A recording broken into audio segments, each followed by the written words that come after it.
जय हो महाराज। तो ये भजन ऐसे लोगों के लिए बना है जो ना धर्म के काम करते, ना उन्हें भगवान से कोई मतलब है, केवल बुढ़ापे के इंतजार में बैठे हैं। अब मान लीजिए बुढ़ापे से पहले ही आपकी मृत्यु हो गई और भगवान पूछेंगे कि जीवन मैंने तुम्हें इतना सुंदर दिया, इस इतने सुंदर जीवन में तुमने क्या किया? बोले आपने करने ही नहीं दिया, हम तो बुढ़ापे के इंतजार में बैठे थे। बुढ़ापा आता तब करते, आपने करने ही नहीं दिया। देखिए, धर्म के काम के लिए कभी भी पीछे मत हटो। और हम तो आपसे ये भी कहते हैं, आप इस कथा में भी आ रहे हो ना, इस कथा में तो खाली हाथ मत आओ। हम आपसे ये नहीं कह रहे कि आप धन लेकर आओ, नहीं, आप एक पुष्प भी लेकर आओ भगवान के लिए, और या प्रसादी लेकर आओ आप, लेकिन खाली हाथ मत आओ। कथा में गुरु के घर, माता के घर कभी खाली हाथ नहीं आना चाहिए।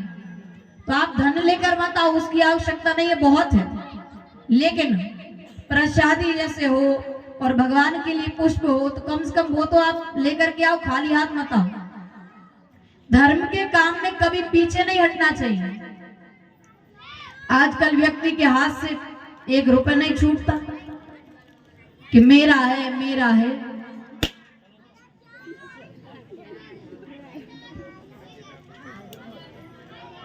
अच्छा, धन को लेकर समाज में 2 अतियां बताई गई हैं।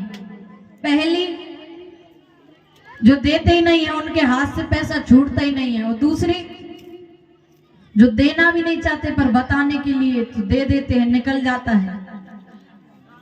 एक बार क्या हुआ, एक जगह, आइए चुपचाप बैठ जाइए आप लोग।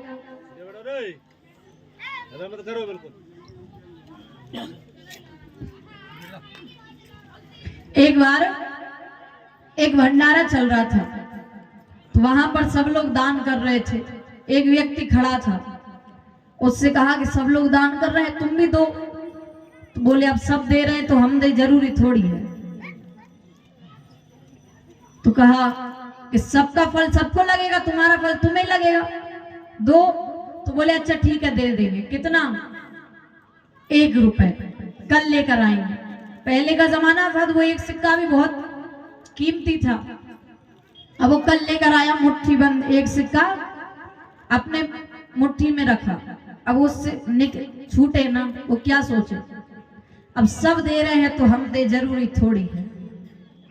फिर सोचे कि एक बार इसे देख लें, हो सकता है फिर देखने को ना मिले।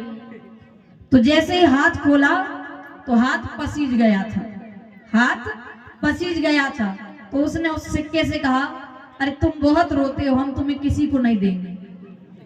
तो एक वो है जिनके हाथ से छूटता ही नहीं है। एक व्यक्ति इतना कंजूस कि व्यंग में ही लोगों ने उसका नाम दानचंद रख दिया। वो कोई भी कार्य ना करे धर्म का, ना कोई, क्यों? खर्च होगा।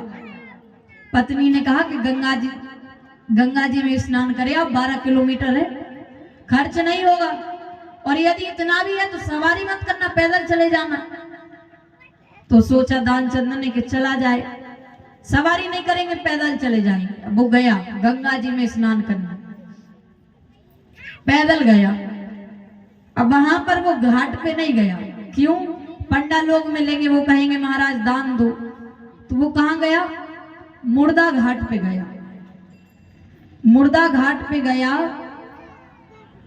और डुबकी लगाने के लिए वस्त्र निकाले, और डुबकी लगाने वाला था, देखा इधर उधर कोई है तो नहीं। भगवान को बड़ी हंसी लगी, इतना कंजूस आदमी। तो डुबकी लगाने के लिए जब देखा कि इधर उधर कोई है तो नहीं, डुबकी लगाई तब तो कोई नहीं था। डुबकी लगा के बाहर निकले तो भगवान पंडा के रूप में खड़े, यजमान की जय हो। अब जैसे खड़े हुए तो दानचंद ने कहा कि तुम कौन हो? तो भगवान ने कहा कि हम पंडा हैं। तो बोले मुर्दा घाट भी नहीं छोड़ा। तो भगवान ने कहा रे, उस घाट पे तो सब पंडा लोग रहते, हम तो संतोषी ब्राह्मण हैं, इसी घाट पे पड़े रहते, मुर्दा घाट पे, और आप जैसा कोई भी आके हमारे सालों के भोजन की व्यवस्था कर देता है। दानचंद ने कहा सालों की भोजन की व्यवस्था।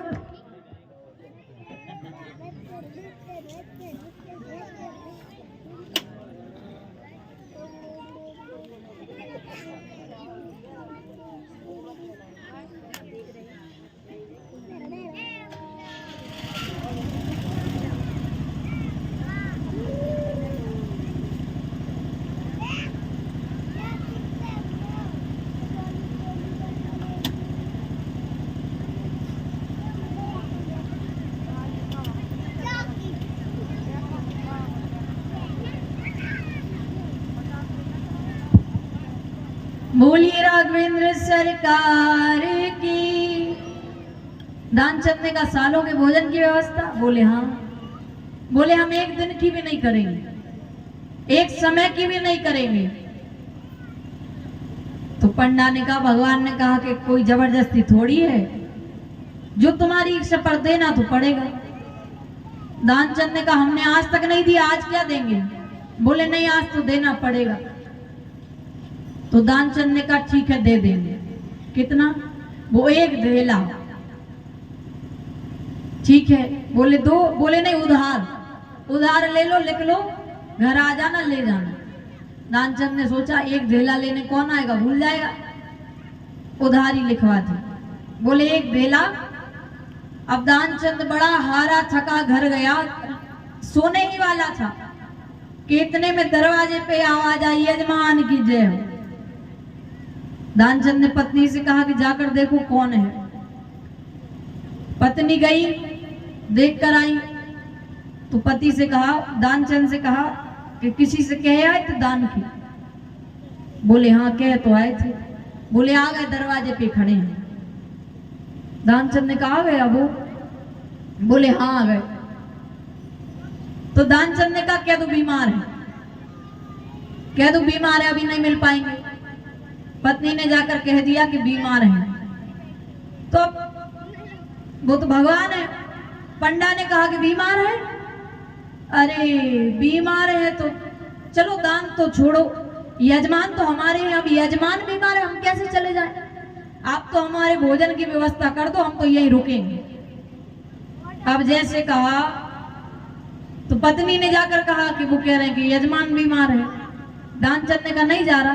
बोले नहीं जा रहा। सच में नहीं जा रहा। बोले नहीं जा रहा। तो क्या तुम मर गया, क्या तुम मर गया। अब जैसे कहा तो पत्नी ने कहा ऐसे कैसे कह दे मर गया। बोले हाँ तुम तो कह दो, हम तो सांस रोके पड़े रहे।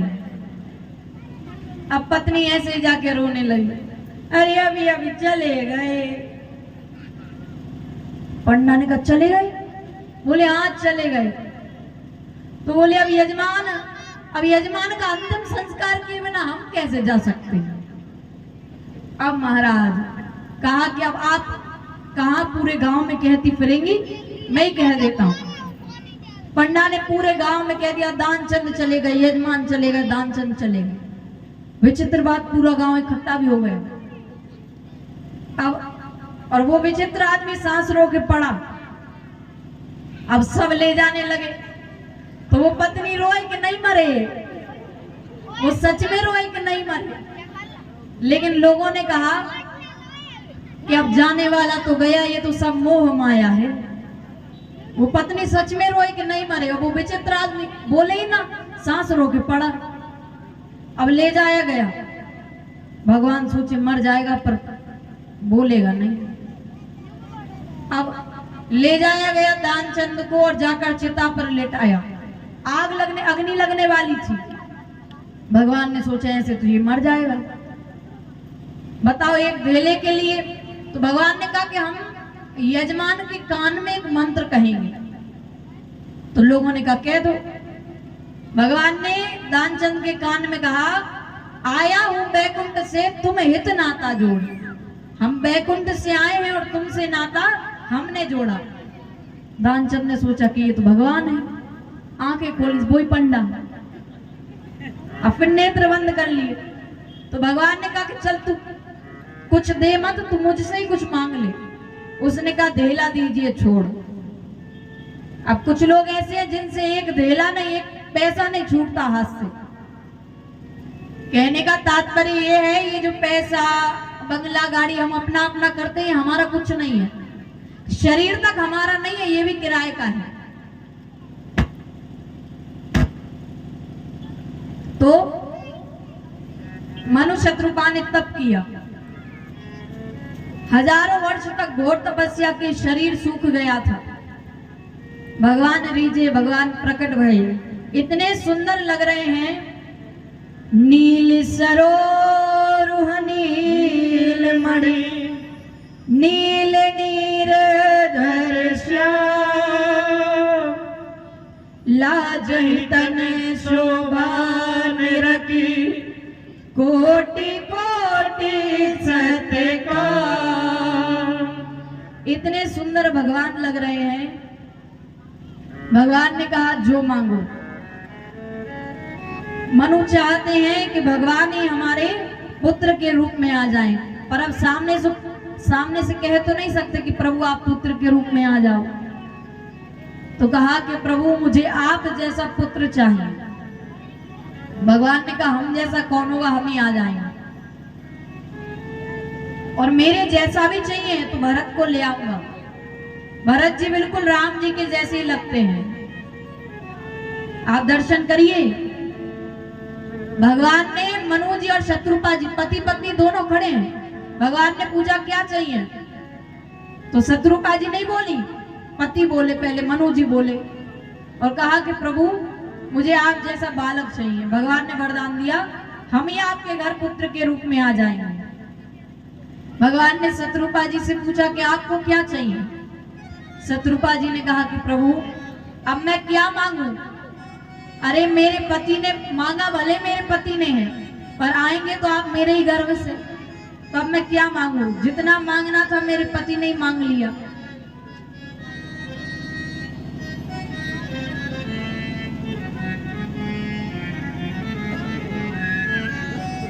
आप लोग ऐसे घूमते रहते हैं ना, कथा से ध्यान भटक जाता है। तो कहने का अर्थ क्या है, भगवान ने दोनों से कहा कि मांगो, पर पति ने मांगा, मनु जी ने मांगा। और आज यदि कोई कह दे ना कि कुछ मांगो, तो पति दूर पत्नी मैं मांगू मैं। एक बार क्या हुआ, एक महात्मा जी थे, उन्हें कुछ सिद्धि प्राप्त थी। तो वो महात्मा जी, एक बूढ़ी अम्मा थी और एक बूढ़े दादा थे। उनसे कहा कि कुछ मांगो, तुम कुछ मांगो, मुझे सिद्धि प्राप्त है, मैं तुम्हें दे दूंगा। तो दादा तो दूर हो गए, दादी आई, मैं मांगू मैं क्या, बोले मुझे खूब सुंदर बना दो, बहुत सुंदर बना दो। महात्मा जी ने कहा ठीक है बन जाओ। वो दादी बहुत सुंदर बन गई। अब वो बूढ़े दादा से कहा कि अब तुम भी मांग लो, तो उन्होंने कहा इसे सुमरिया बना दो। अब जैसे कहा तो वो सुमरिया बन गई। अब पोते से कहा कि तुम भी कुछ मांग लो, तो कहा पोते ने कि मेरी दादी जैसी थी उन्हें वैसा बना दो। देखिए मांगा तीनों ने, पर मांगा ऐसे कुछ नहीं मिला। मांगा तीनों ने, पर मांगा ऐसे कि कुछ नहीं मिला। तो मांगो ऐसे कि एक ही बार में सब कुछ मिल जाए। कैसे मांगो, एक बूढ़ी दादी थी, तो उनसे एक बार उन्होंने बहुत भगवान की तपस्या की, तो उनसे भगवान प्रसन्न हो गए और कहा कि कुछ मांगो। तो बहू कहे कि बेटा मांग लो, पोता नहीं है। बेटा कहे कि धन मांग लो, धन नहीं है। सोना मांग लो। अब वो बूढ़ी दादी अंधी थी, वो देख नहीं सकती थी। उन्होंने कहा मैं देख ही नहीं सकती, मैं क्या करूं, क्या मांगू। उन्होंने ऐसे मांगा कि एक ही बार में उनको सब मिल गया। उन्होंने क्या कहा, ऐसे मांगा कि सोना भी मिल गया, पोता भी मिल गया और नेत्र भी मिल गए। कहा कि प्रभु एक बात चाहूंगी, क्या, कि मैं अपनी इन आंखों से अपने पोते को सोने के पल्ले में झूलते हुए देख सकूं। तो मांगो ऐसे कि एक ही बार में सब कुछ मिल जाए। ऐसा नहीं कि मांगा तीनों ने मिला कुछ नहीं। तो शत्रुपा जी कहती हैं कि मैंने तो मांगा भी नहीं, पर मेरे पति ने ऐसा मांगा कि मांगा उन्होंने, पर आएंगे तो आप मेरे ही गर्भ से।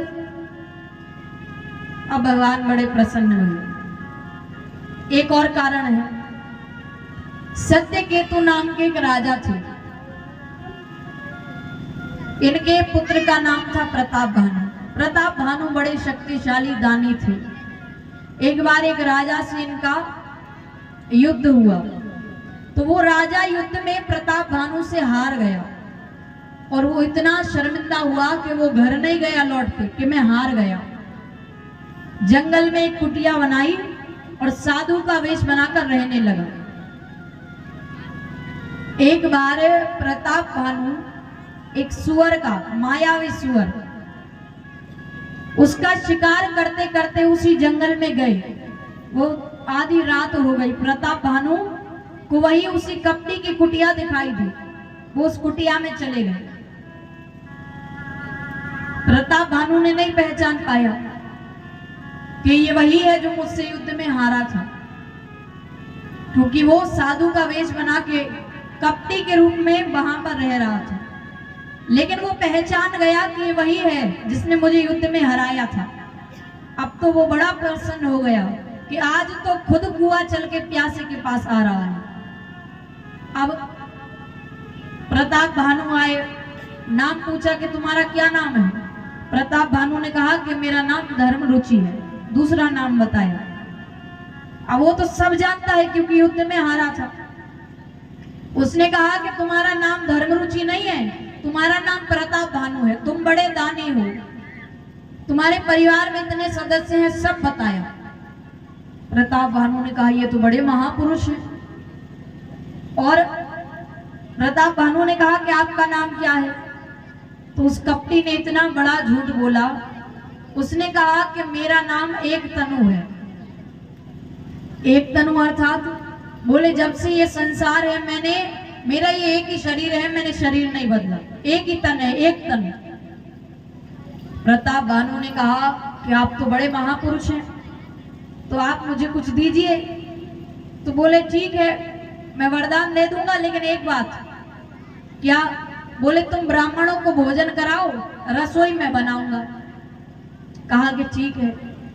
अब उस कपटी ने ब्राह्मणों के भोजन में मांस मिला दिया, और जब ब्राह्मण भोजन करने बैठे तो आकाशवाणी हुई कि ब्राह्मणों, जो भोजन आप कर रहे हैं इसमें मांस है।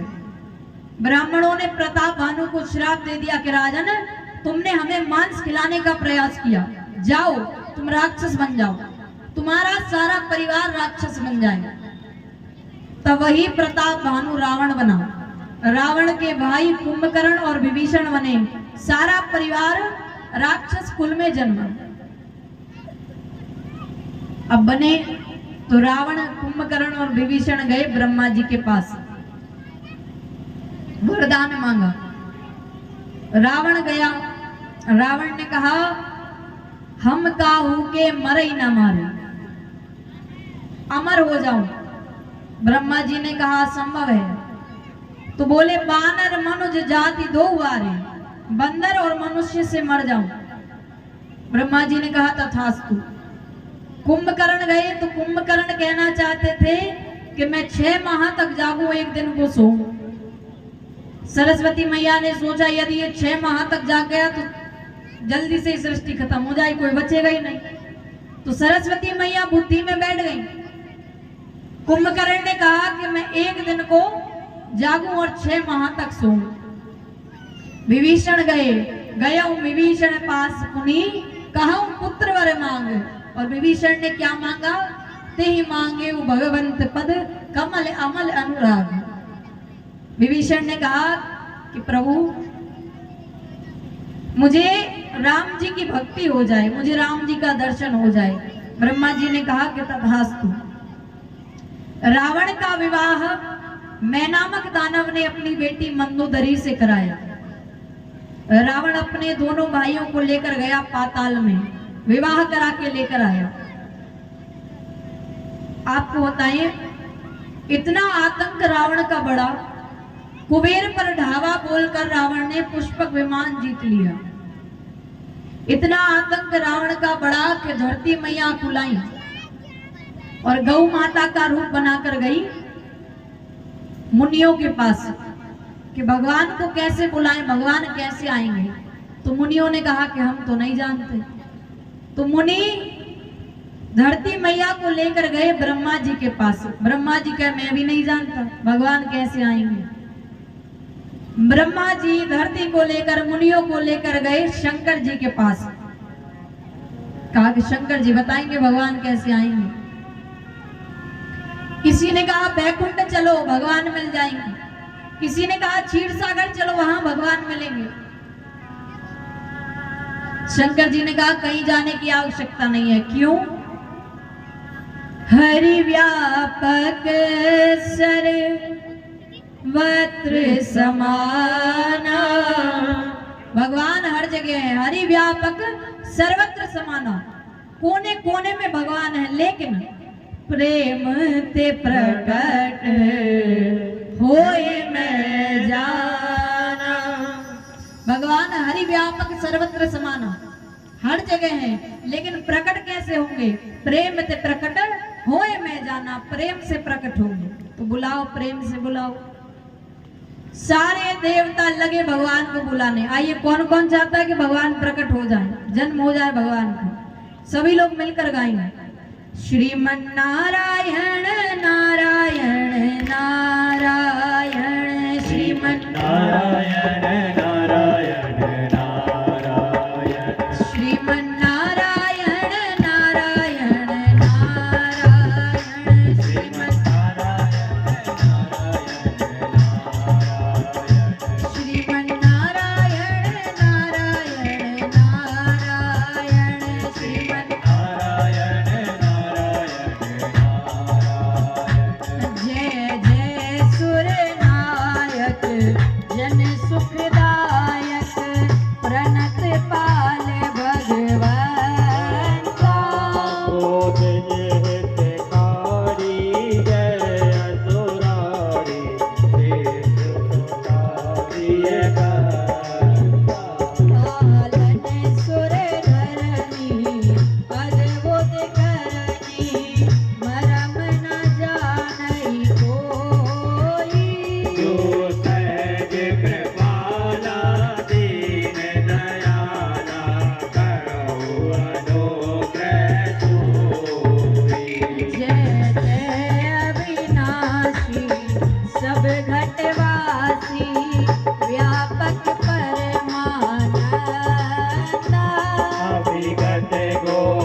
बोलिए राघवेंद्र सरकार की।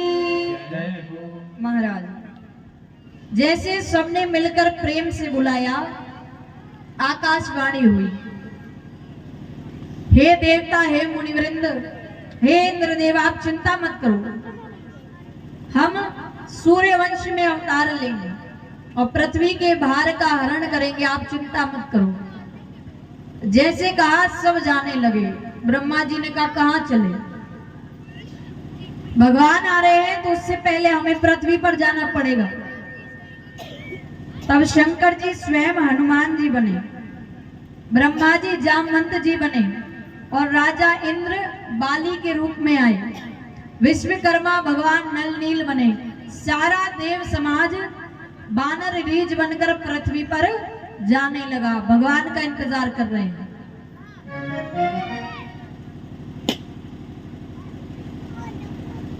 गोस्वामी जी अब यहाँ कथा को कहां पर ले जा रहे हैं? अयोध्या ले जा रहे हैं। अयोध्या के जो मणि हैं चक्रवर्ती श्री दशरथ जी महाराज, अवधपुरी रघुकुल मनि राऊ, अवधपुरी रघुकुल मनि राऊ, वेद विदित तेहि दशरथ नाऊ, वेद विदित तेहि दशरथ नाऊ, एक बार भूपति मन माहे, एक बार भूपति मन माही, हे गिलानी मोरे सुत नारी, बैगनारी मोरे सुत नारी। अवधपुरी के जो मणि हैं चक्रवर्ती श्री दशरथ जी महाराज, इनके मन में गिलानी हुई। कब हुई? जीवन के चौथे पर्ण में गिलानी हुई, जब कौशल्या मैया ने कहा कि महाराज आप सभी ऋणों से उऋण हो गए हैं, केवल एक ऋण बचा है। क्या? आपके जाने के बाद आपके पितरों को कोई पानी देने वाला नहीं है। तब गिलानी हुई, वह गिलानी मोरे सुत नाही, कि मेरा बुढ़ापा आ गया और मेरे पुत्र नहीं है। दशरथ जी गए वशिष्ठ जी के पास,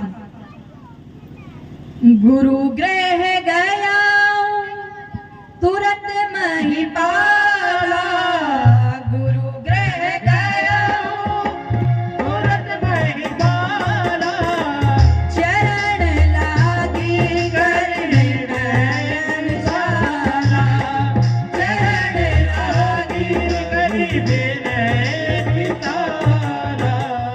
गए और जाकर कहा कि गुरुदेव, रोने लगे कि मेरा तो बुढ़ापा आ गया, मेरे पुत्र ही नहीं है। आप दर्शन करिए, दशरथ जी रो रहे हैं और वशिष्ठ जी मुस्कुरा रहे हैं। दशरथ जी ने कहा कि गुरुदेव मैं रो रहा हूं, आप हंस रहे हैं। वशिष्ठ जी कहते हैं कि महाराज आप अपना आज देखकर रो रहे हैं, मैं आपका कल देखकर मुस्कुरा रहा हूं। आप एक पुत्र के लिए रोते हैं, आप एक पुत्र के लिए रो रहे हैं। धराऊं धीरे हुई है सुत चारी, धराऊं धीरे हुई है सुत चारी, त्रिभुवन विदित भगत बिहारी, त्रिभुवन विदित भगत बिहारी। एक पुत्र के लिए रो रहे हैं। धरा उधीर हुई है सुतचारी, चार चार पुत्र होंगे कहा। और वशिष्ठ जी ने योजना बनाई और पुत्र कामेष्टि यज्ञ कराया। पुत्र कामेष्टि यज्ञ में श्रृंगी ऋषि जी को, हाँ बीच वाली हैगी, अब चुपचाप बैठ जाओ, बिल्कुल आवाज ना आए, सामने बैठे हो ना आप लोग। पुत्र कामेष्टि यज्ञ में श्रृंगी ऋषि जी को आहुति देने बुलाया। आहुति देने बुलाया तो श्रृंगी ऋषि जी कौन है? कोई जानता है? श्रृंगी ऋषि जी दशरथ जी के दामाद हैं। कैसे हैं? तो दशरथ जी के 4 पुत्र हैं, सब जानते हैं, राम, लक्ष्मण, भरत, शत्रुघ्न। इन चारों पुत्रों के जन्म से पहले सुमित्रा मैया ने एक पुत्री को जन्म दिया था, जिनका नाम था शांता देवी। शांता देवी दशरथ जी की ही पुत्री है महाराज। और दशरथ जी के एक मित्र थे, उनका नाम था रोमपाद। उनके कोई संतान नहीं थी। तो जिस वक्त शांता देवी का जन्म हुआ, रोमपाद जी दशरथ जी के ही घर में थे। तो रोने लगे कि महाराज मेरे तो संतान ही नहीं है। तो दशरथ जी ने इतने दानी थे कि अपनी बेटी शांता देवी को रोमपाद जी को दान कर दिया कि आप इसे रखो, अच्छे से इसका पालन पोषण करना। कारण क्या बन गया? रोमपाद जी दशरथ जी की बिटिया को ले गए, आप अपनी भाषा में समझिए, गोद ले लिया, ले गए। शांता देवी जब बड़ी हुई तो रोमपाद जी के गांव में सूखा पड़ गया, वर्षा होनी बंद हो गई, सूखा पड़ गया। तो लोगों ने कहा, एक महात्मा जी ने कहा कि आप श्रृंगी ऋषि जी को बुला कर लाओ, उनके चरण इस गांव में पड़ेंगे, यहां वर्षा होने लगेगी। श्रृंगी ऋषि जी का जन्म कैसे हुआ? श्रृंगी ऋषि जी के पिता जल में खड़े होकर तप कर रहे थे, हाथ ऊपर थे। तभी उसी जल में एक मृगी स्नान कर रही थी। मृगी यानी हिरणी, हिरणी स्नान कर रही थी। श्रृंगी ऋषि जी के पिता का तेज उस मृगी के मुख में गया, जिससे वो मृगी गर्भवती होती है, और उस मृगी ने श्रृंगी ऋषि जी को जन्म दिया। और क्योंकि मृगी ने जन्म दिया तो श्रृंगी ऋषि जी के सर पे एक सींग है।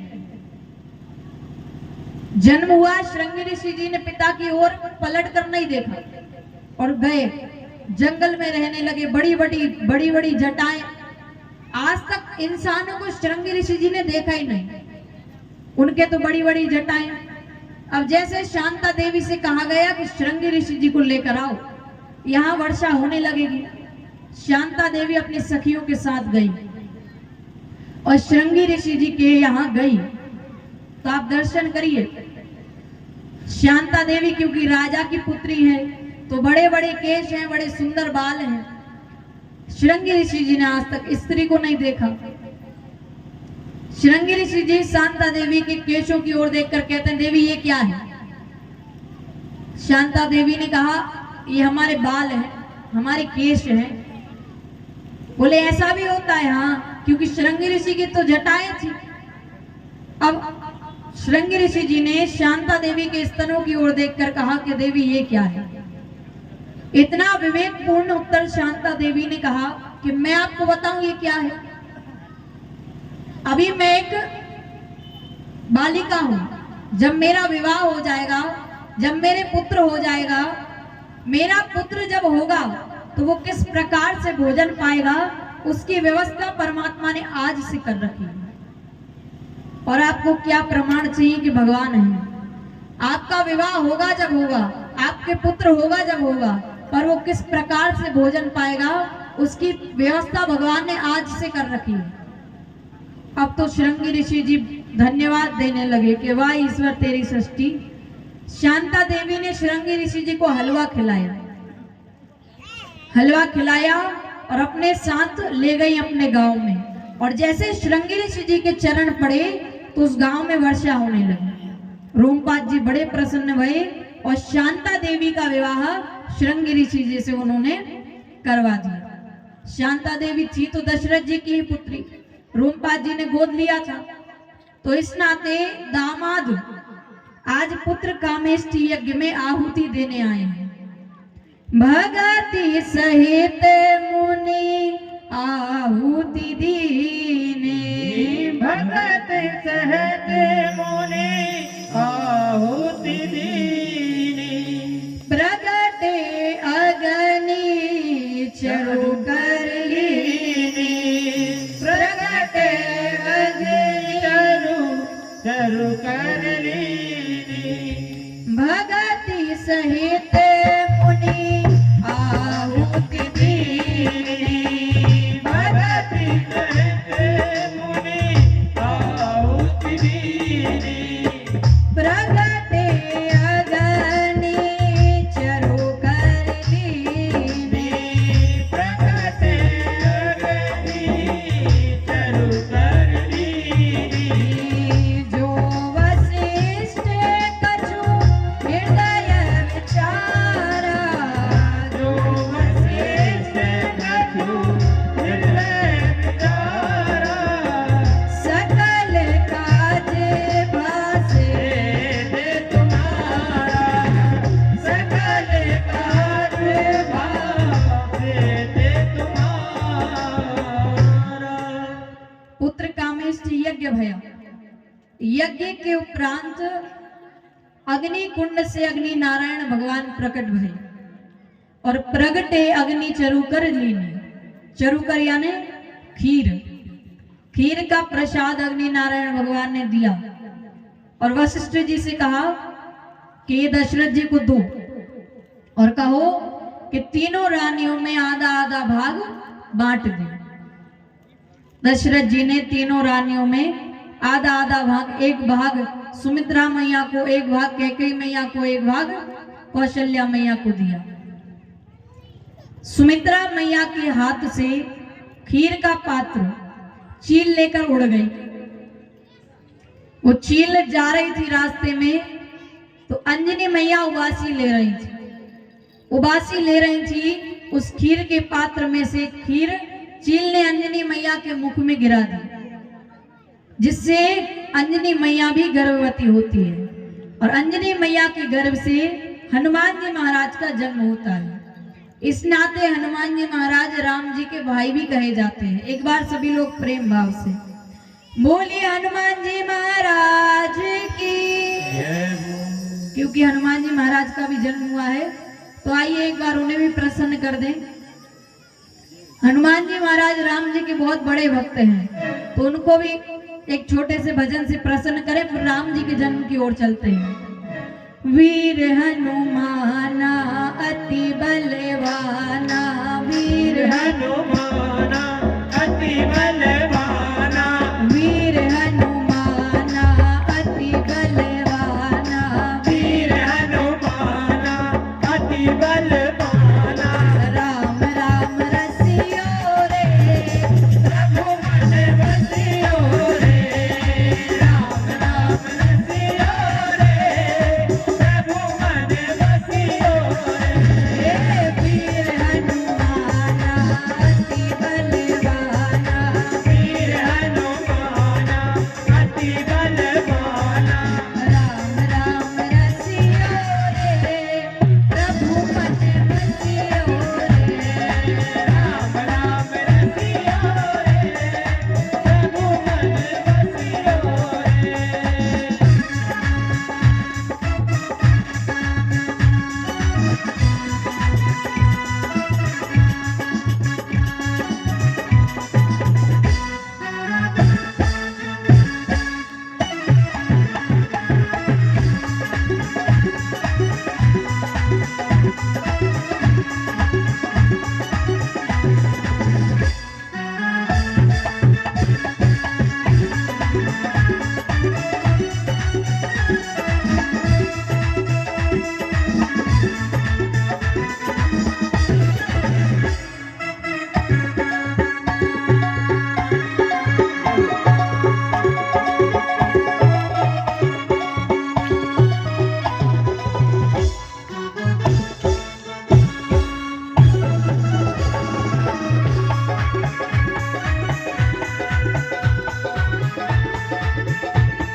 अति बलवाना राम राम रसियो रे प्रभु मन बसियो रे राम राम रसियो रे प्रभु मन बसियो रे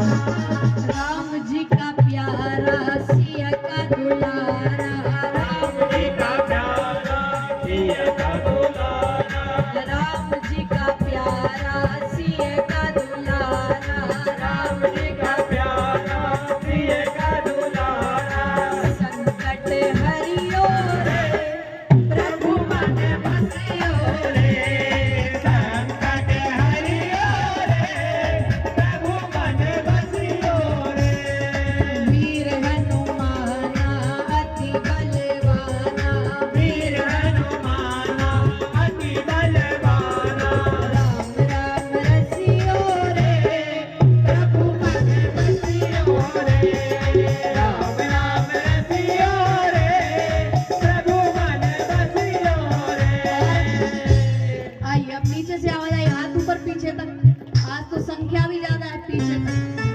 सभी के हाथ ऊपर पीछे तक और नीचे से आवाज आए हनुमान जी को प्रसन्न करेंगे तब राम जी आएंगे वीर हनुमाना अच्छा याद है वीर हनुमाना राम राम प्रभु मन राम राम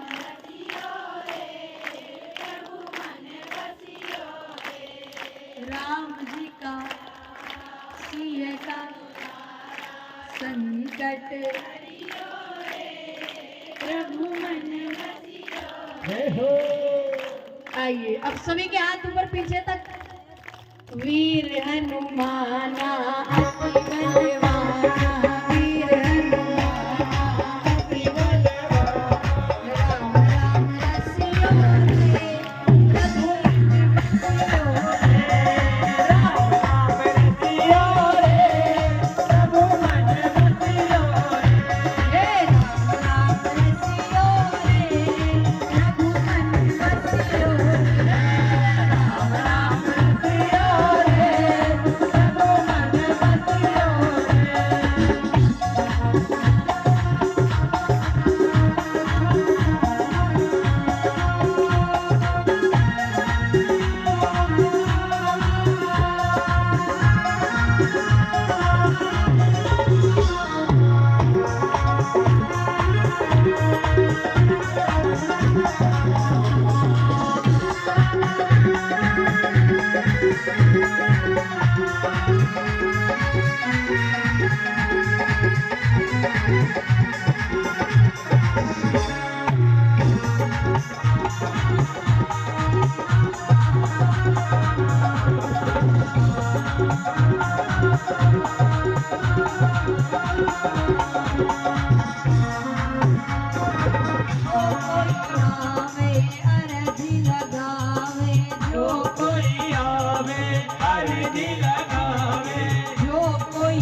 बोलिए हनुमान जी महाराज की। तो महाराज यहाँ पर हनुमान जी महाराज का जन्म हुआ और अब क्योंकि सुमित्रा मैया का खीर का पात्र छीन ले गई तो कैकेयी मैया ने और कौशल्या मैया ने अपने अपने पात्र में से थोड़ी थोड़ी खीर सुमित्रा मैया को दी। सुमित्रा मैया ने कहा कि यदि मेरे 2 बालक होंगे तो एक कौशल्या मैया के बालक की सेवा करेगा और एक कैकेयी मैया के बालक की सेवा करेगा। अब तीनों माताओं ने खीर का प्रसाद ग्रहण किया। कौशल्या मैया के अंक में लाला आया और गोस्वामी जी ने लिख दिया, जा दिन ते हरि गर्वहि आए, जा दिन ते हरि गर्वहि आए, सकल लोक सुख संपत्ति छाए, ओ सकल लोक सुख संपत्ति छाए, मंदिर में है सब राज ही रानी, हे मंदिर में सब राज रानी, शोभा श्री तेज की रानी, शोभा श्री तेज की रानी। जा दिन ते हरि गर्वहि आए। कौशल्या मैया के अंक में लाला आया। देखते देखते 12 माह बीते। 12 महीने बाद जोग लगन ग्रह 12 तिथि आई। नौमी तिथि मधुमास पुनीता, नौमी तिथि मधुमास पुनीता, शुक्ल पक्ष अभिजित हरि प्रीता, शुक्ल पक्ष अभिजित हरि प्रीता, मध्य दिवस अति शीत नगामा, मध्य दिवस अति नील नदामा, पावन काल लोक लोक विश्रामा, पावन काल लोक विश्रामा, शीतल मंद सुरभि बहबाऊ, शीतल मंद सुरभि बहबाऊ, हर्षित सुर संतन मन भाऊ, हर्षित सुर संतन मन जाऊ, गगन विमल संकुल सुर जूता, गगन विमल संकुल सुर जूता, गावहि गुण गंधर्व बरूता, गावहि गुण गंधर्व बरूता, नौमी तिथि मधुमास पुनीता, नौमी तिथि तिथि मधुमास पुनीता, शुक्ल पक्ष अभिजित हरि प्रीता, शुक्ल पक्ष अभिजित हरि प्रीता, मध्य दिवस अति शीत नगामा, मध्य दिवस अति शीत नदामा, पावन काल लोक विश्रामा, पावन काल लोक विश्रामा, पावन काल लोक विश्रामा। देखते देखते 12 माह बीते, 12 महीने बीते। जोग लगन ग्रह 12 तिथि, नवमी तिथि आई और दिन का ठीक 11:30 बजा। तो नीचे के जितने भी लोग हैं, मुनि वृंद हैं, वो सब क्या देख रहे हैं? सबने क्या देखा? आकाश में देखो, क्या सारे देवता जो हैं वो मिलके क्या कर रहे हैं? सब देव चले, सब देव चले, महादेव चले, ले ले फूलन के हार रे, आओ राघव सावरिया। देव चले, महादेव चले, ले ले फूलों के हार रे, आओ राघव सावरिया। सब देव चले, महादेव चले, सब देव चले, महादेव चले,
महाराज, सब देवता भगवान को पुकार रहे हैं, सबके हाथ में फूलों की माला है, सब पुकार रहे हैं कि भगवान आ जाओ, प्रभु आ जाओ। और देखते देखते दिन का 12 बजा तो कौशल्या मैया के कक्ष में एक प्रकाश हुआ। कैसा प्रकाश? भगवान विराट रूप में अवतार लिए हैं। भोले बाबा ने पार्वती मैया से कहा, देवी कुछ दिखा। पार्वती मैया ने कहा, मुझे तो नहीं दिखा। तो भोले बाबा ने कहा, अरे देखो वो क्या, भय प्रकट कृपाला दीन दयाला कौशल्या हितकारी, भय प्रकट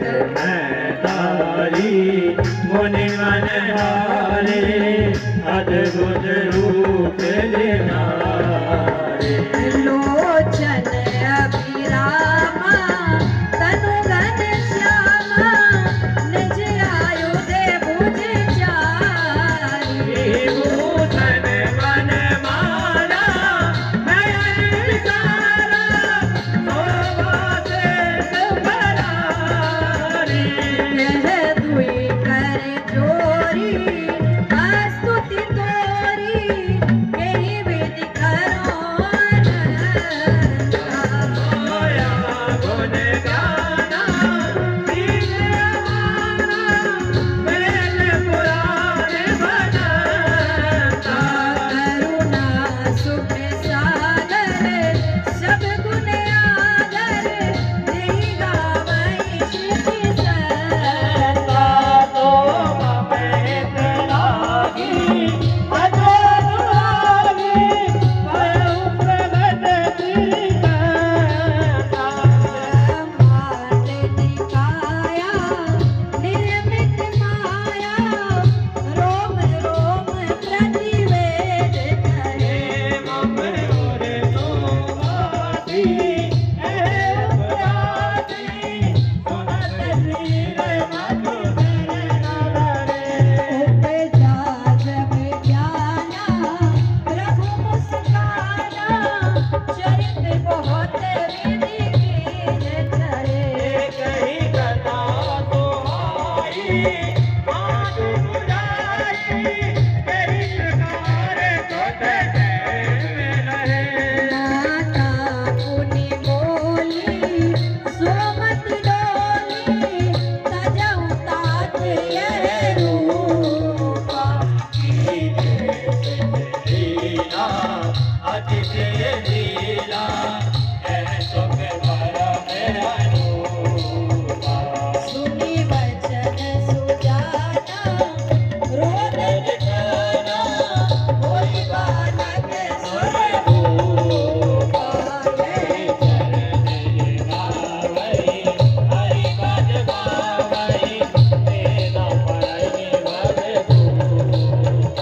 सुनि वचन सुजाना, रोदन ठाना, होई बालक स्वरूपा, यह चरित गावई हरि पद पावई, विप्रदेव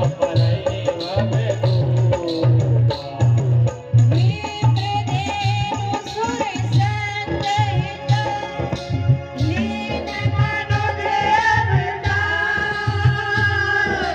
निज इच्छा निर्मित तनु, श्री माया गुण गोपाल, सियावर रामचंद्र राम, सियावर राम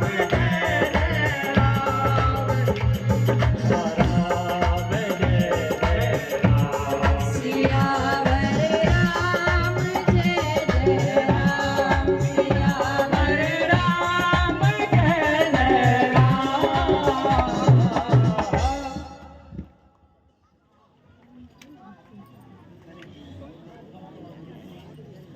बोलिए राघवेंद्र सरकार की।